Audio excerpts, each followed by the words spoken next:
Hello මම ආවුගොන්ට දෙයක් කියන්න මේ වෙනකොට මගේ නිවුස් එකක් යනවා හැබැයි වැරදි විදිහට.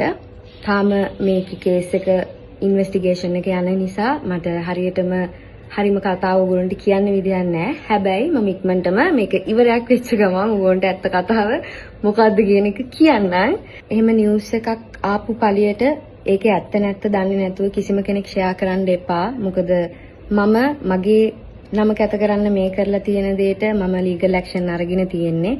මේ මාලය මම කාගෙන්වත් ඉල්ලගත් එකක්වත් කාගෙන්වත් හොරකම් කරපු එකක්වත් මම ආසාවට දාන් ඉන්න කියලා ඉල්ලගත් එකක්වත් නෙවෙයි. පුද්ගලයා තමයි බානුක රාජපක්ෂ.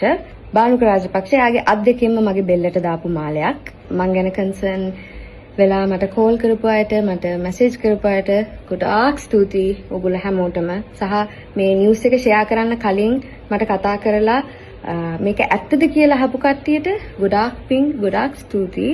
මට ටික දවසක් දෙන්න. මම මේ නඩුව ඉවර වෙච්ච ගමන් ඔයගොල්ලන්ට මාධ්‍ය ප්‍රකාශනයක් කරන්නම්. මෙතන ඇත්තටම සිද්ධ වුණේ මොකද්ද කියන එක. අදාළ පාර්ශවයන් බලන් ඉන්න.